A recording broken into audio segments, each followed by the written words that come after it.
Welcome to the Money Pig Podcast, presented by Goodwin Investment Advisory, where our mission is to lead you to financial pig, peace, independence, and generosity. I'm your host, Tim Goodwin. And welcome back to the Money Pig Podcast with the one, the only, Ray Brown. Pop-Up, how you doing today? Oh, boy. Oh, doing boy, oh, great. boy. Yeah, doing really good. How about you? Doing great.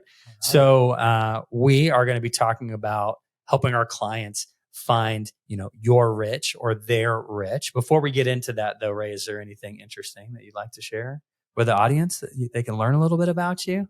That's a great question. I don't know. You tell me. I mean, there's so many things going on. Well, your wife doesn't currently live at home. That's interesting. About to have a baby next days away. Yeah, we're just going to go with that. We're going to keep the podcast by the time this airs. Yeah, That's right. There may be a little baby boy, Henry. Super exciting. First one. That is exciting. We're ready. Super cool. Got to get it going. At the hospital, ready to go. So very excited about that. So, I don't know if I told you, I know we're kind of both into fashion, but I spent $80 on a belt last week. And my wife, Maureen, was like, that is a huge waste. That took me a second. That's too much. Like, wait, what is? I was about to ask you, what was the belt? Like the waist. My waist like a needlepoint belt. Good $80. Goodness. Oh my gosh! All right, bringing it back here. Shut him down. helping you find your rich. So let's get this fantastic topic off to a good start here. So, Ray, when you first meet with a client, how do you help them discover what a rich life, I'm using air quotes here, what a rich life truly means to them personally? Such a great thing. I think probably some of you listening may recall me asking you this in the past. Sometimes I'll say, Tara on our team, right, does an amazing job of just doing the first interaction with clients, that intro meeting. And so there's a really great question that she asked during that intro call where it says something along the lines of, hey, if we were meeting here 3 years from now, looking back at that time, what does it look like to you? And I like to ask that question as well, just to kind of unpack, call it a vision casting kind of assessment, but it's like gets people thinking ahead. And so coming around this, what does it mean to live richly? Obviously different to everyone, but kind of starts with step one, which is just contemplating what that looks like and envisioning your it's future. Such a powerful question. I find if I don't ask that question, often the default is kind of something like recent or urgent that's going on in their lives. And I'm interested in that too. And I think we are. And certainly if there's something urgent, we want to handle it.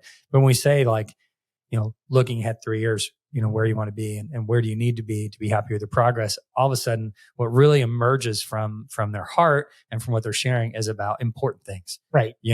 And what that progress needs to look like. And importance is not just, grow the money. It's like, right. What does that mean? It's like, of course, you want that to happen as well. That's a big part of it. But aside from that, it's more than just a dollar amount. And so, what does a rich life look like? It's, being able to retire early or at a specific age or being able to spend X amount during retirement to do the fun things you've put off and that previously maybe you've had the funds to do, but you've not had the time to do. And so now entering that next chapter, what does that look like? I mean, there's so many things, again, totally different to each person. But It's wild too, because like some of us just are so good at hustling. We got our nose down to the grindstone. We're going around and around and around. We hope that we're, making some grain and it's making a pile, but we're like, I just feel like sometimes clients don't even stop and look up and go, okay, how much grain do I have? How much gravy's over there? How much have I put away? So, not what you want to do with a Sunday afternoon is sit at the kitchen table and try to figure that out. And so, absolutely. So they're sitting there talking to you about it. So I imagine too, like a lot of our clients have,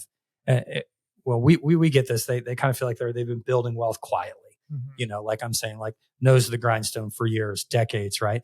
And often don't really think of themselves as rich, right?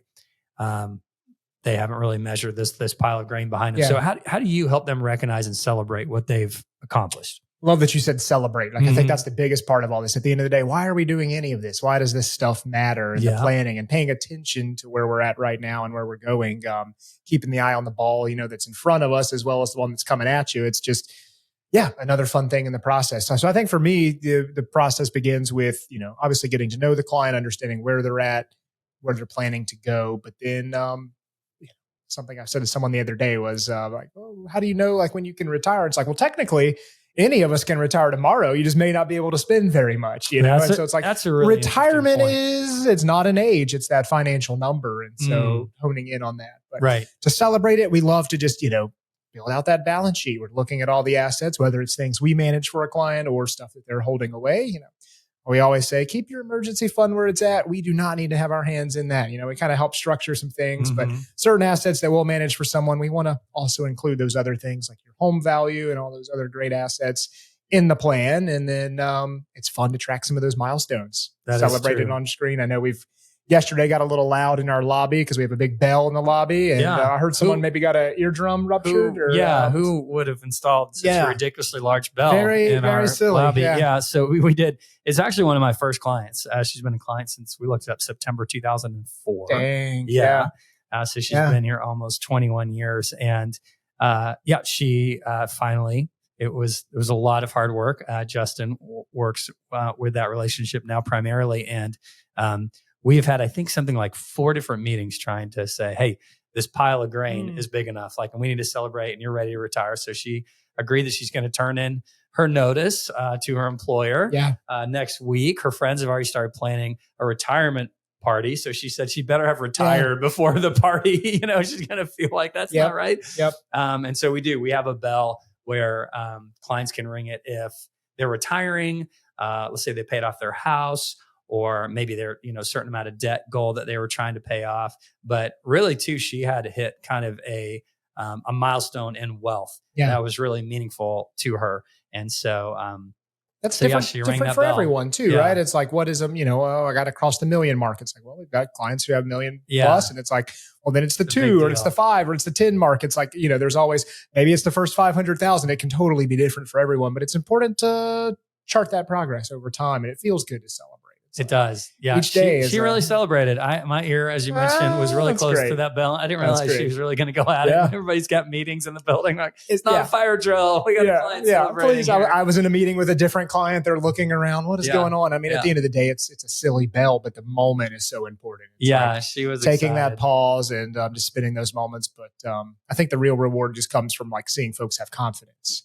I've had a lot of conversations lately with some newer clients that, hiring us from the start. It's, gosh, I want to retire, but I don't think I can. And watching that evolution of new relationship grow over time. It's like by the, 4th or so session, it's like, okay, finally this is starting to click. I'm now seeing it. So it's like just helping the person unpack some of that and figure out what the future is going to look like. I think you were talking about it before too. It's like when you get all these pieces together, you're like the house and, the 401k, the cash, you get it all into a plan and you start to see some of these projections. You're right. You start to go, wait a second, I could retire now if I moved into a box, but in 10 years, if I retire, I can keep my house. So it's funny. Yeah. And just the same kind of thing happens with just compound interest. It's what's the old quote is the 7th wonder of the world. That's compounding interest. It's just one of those things that until you break out a compound interest calculator and actually look at it, speaking of first child on the way, grandma the other day was like, well, if I put $100 every month into an account on his birthday and that month, what does that look like at age 18? And you see that magic number, but also what does it look like at age 25? And it's like, whoa, $100 a month can turn into $300,000. Awesome. Like just that jaw drop moment. And so the same happens with your nest egg. It's like if you're looking at a 401k or any investment or even the value in your home today versus 10, 15, 20, 25 years from now. It's just hard to do it in your head. Right. And so like you're saying, use a calculator or put it in a plan. You can see where these projections go into the future. That's awesome. So Ray, when someone comes to you, they're worried about retirement. What steps do you give them, like to give them this confidence that they can retire richly and, not outlive their money? Yeah. Step 1, I say is, like I kind of mentioned earlier, just contemplate the future. Begin now. Start today. It's like design that look. It's again, retirement by design. It looks totally different to every person, but it does. You got to have a plan. You got to be focused on what it's going to look like and what you want it to be. And there's no right or wrong answers along the way. And so step 1 is just spending a few moments contemplating what that is, what it looks like. And then we can help kind of reverse engineer or back into the design of, obviously, income's a big part of the future, but those income goals and all the other things that come with it. So yeah, just start, I think, start to plan. And so I think when you're doing that with clients, not only when this plan kind of gets built out, they're getting a sense of confidence. I imagine they're also getting a sense of peace. Yeah. Right. And we talk about the good life pyramid, and at the bottom of the pyramid, really trying to help our clients, manage the money, reduce the debt, increase the wealth, cover risks and things like that. And when you start to really check those things off, it creates kind of this environment, I think, for peace to come in. So it starts too with just different little boxes along the way. It's like, at first it's like, okay, the big idea, I've got to retire. Okay, great. But there's a lot more to it. It's like, oh shoot, 10 minutes into this, it's, how are we going to pay for health insurance? We're retiring before age 65, before Medicare starts. Right. Oh gosh. And then what if I need long-term care? It's always that what if? What if I want to leave something to the grandchildren? What if I want to help with college? It's like, so there's so many other things to unpack along the way, but that's just part of that journey and that runway. It's starting today, envisioning the future, and take it step by step. So speaking of that, let's say you've got a client, you built out their plan, and, over time you're meeting with them and you're updating that plan. For a lot of folks, life can change pretty dramatically between the last time you met with them and the time you're meeting with them today. They like to keep us busy. That's right. So making us work for it. And whether they're in control of it or not, right? Taxes change, market changes, unexpected life events can change. So how are you pivoting from this planning that you did with them before in the midst of all these changes? Yeah, we call it a dynamic plan for a reason. Right. I mean, it changes, it evolves, and some folks will look at it and say, okay, I've got to, actually was meeting with some gentleman yesterday that's, oh, here's the plan and I can only spend this much in retirement. It's like, no, like there's a threshold there, and so we can respect that as time goes on, but understanding that your plan is just that. We update it, it evolves. Had some other folks that are, sometimes people will call us and say, hey, I just want to do a one-time plan. And we've shifted now to say, like, well, probably not in your best interest. Sure, we'd love to take a check from you and sit here and do the, 8 hours of planning that goes into putting together that initial plan. But now my new joke, I say it's outdated the second you walk out the door, right? Because life happens and the stock market does something that we weren't expecting this year. Again, we're never focused on the market in any given, short-term period, but it's a long-term play, but still there's variables and life happens and projects go over, and how many remodel projects have gone over budget. And it's like, we can we roll with the punches and we adapt the plan. And so, and that's good and bad. It's not always a restrictive thing. I think sometimes it's, oh my gosh, you're on track at age 95 to have X amount of dollars. That's way too much to just, so like you need to increase spending. It's not always like this is problematic. We got to pivot and make a change. We're making a change, but it's in a better direction. What a fantastic problem to have. So it's about planning, not the plan, the ongoing planning. I like that. And the changes and it being dynamic, right? And when these things change, and you can hear other episodes where we've talked about the different strategies that can be involved. Maybe the tax changes present new strategies. Maybe the market changes. Maybe some unexpected life events can present new strategies that weren't there before. Yeah. And so that's why that ongoing planning is necessary. The big, beautiful bill that passed made cuts permanent that before we were just guessing when we did planning that those cuts would stay. And let's say you hadn't paid a financial advisor for a plan a year or two ago, they may have said a projection that those cuts didn't stay or that they did stay. So it's dynamic just with the tax code. Some of those conversions no longer apply and so many different, phase outs and the rules around the limits. But we joke internally now. It's like that big, beautiful bill. We're calling it the CPA and Financial Advisor Job Security Act. It definitely is. You're not going anywhere. I think if you want to meet with an advisor and you just want to get their advice to help you make a decision now, I think that makes sense. They can help you put things together, give you that confidence to make a decision now. But if you're like, hey, give me a plan. Okay, the plan says I can retire in 10 years with X dollars. Great. I'm going to take this plan and in 10 years it's going to work out. It's going to be different. Like you're saying, you've got to do the planning. It's a relationship and there's so many other fun things that come up along the way. It's like there's long-time clients that have been with me, relationships I've been working with 3-4 years now. And it's okay. Like, all the time, we're pulling new things out of the treasure chest and let's start doing this. This is not something we've tapped into for that person. And now it's like, so it keeps us busy in a good way. It's great for the client. It's great for us. It's fun to stay engaged and just dreaming. It's like, okay, let's pivot. Let's do things better, different, maximize the tax. Move up the good life pyramid too. Yeah. That is true. All right. So I'll kind of land the plane here with this last question. For someone listening who wants to not only grow wealth, but live meaningfully and generously, what is your advice for them to get started? That's a really good one. I would say take a look at The Die with Zero, the book. We talk about it a lot on this podcast and around the firm. We sent it to all our clients. Was that last year at Thanksgiving? We mailed everyone a copy. Just such a great book that kind of makes you think a lot differently about wealth.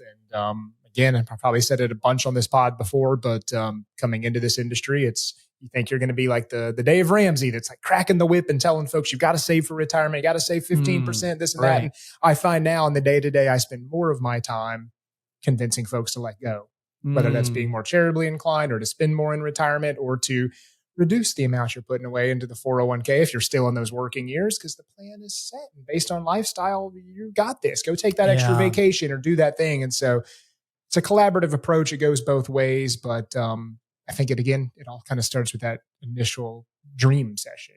Absolutely. Like, hey, let's start paying attention to it. And another, kind of pitch for the ongoing planning is that relationship. It's not a one-time thing. It's that accountability. It's continuing to pay attention to it.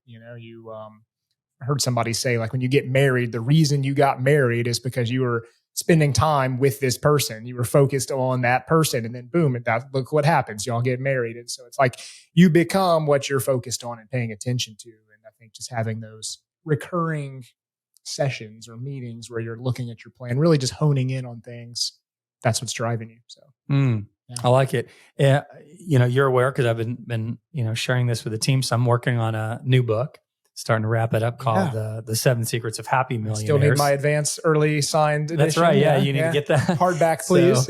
And I won't kind of go through all 7 right now, but it was interesting. I was kind of challenged with, well, out of these 7, some of them are a little more focused on this is how you get to millionaire status, and then some of them are maybe a little more focused on, well, how do you get to millionaire status and you're happy? What's that happy factor of being a millionaire? And I think all 7 of them play a role, in the level of happiness of that millionaire. But I think one of the biggest ones is the generosity side of things. Yeah. It's the generosity side of things. And it's what you were sharing with the Die with Zero concept, where, we joke about that, saying what, like, coffins don't have pockets.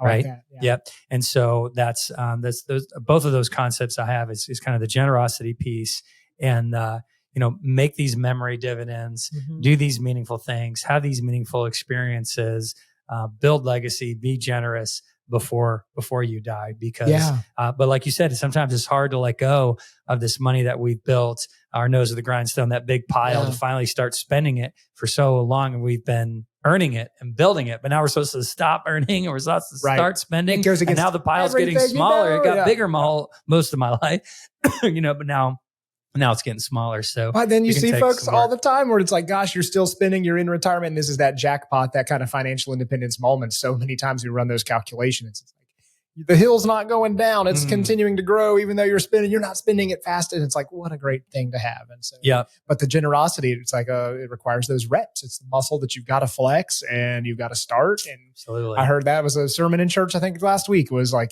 just start. How do the same kind of question you asked me a minute ago? How do you begin? What do you do? And it's like, to someone, it's like, you just start. Like, if you've not been charitably inclined, just start small, get going, pay attention to it. And so it's funny just seeing that, a lot of friends' lives and things, and clients as well. It's like, once it starts, it grows. So it's fun. That's awesome.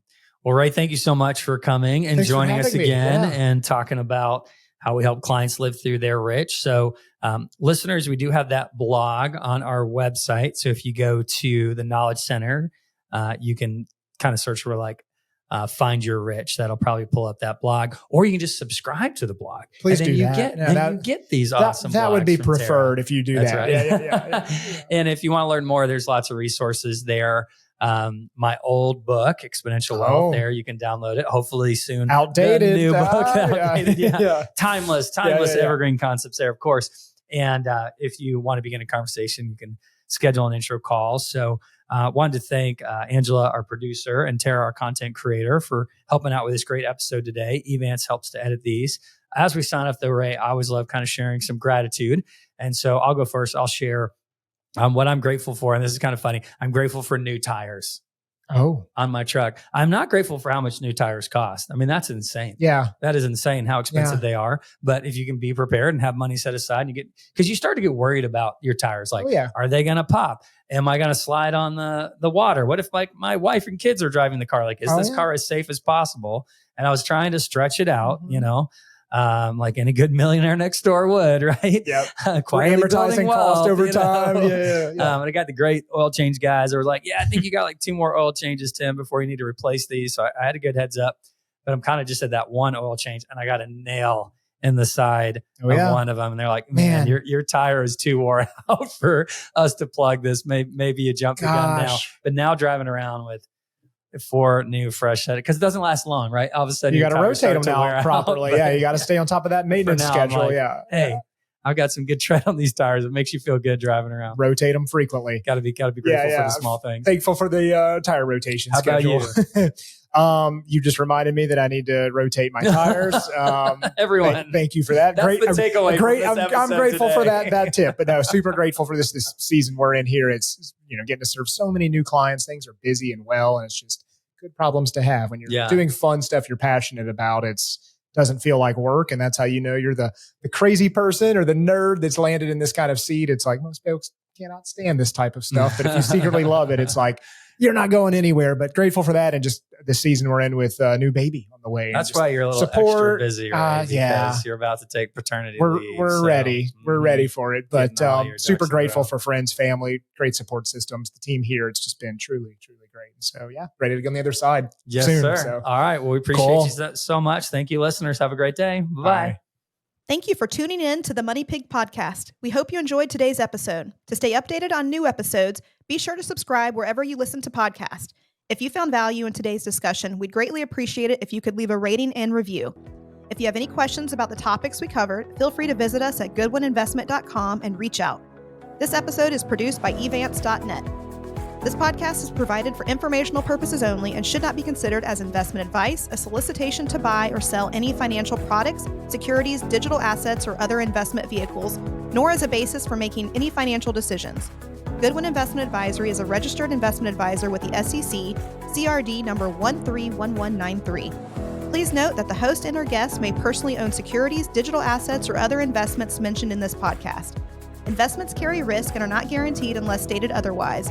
We strongly recommend consulting with a qualified financial advisor, tax professional, insurance professional, and/or legal professional before implementing any strategies discussed in this episode. Lastly, past performance is not indicative of future results.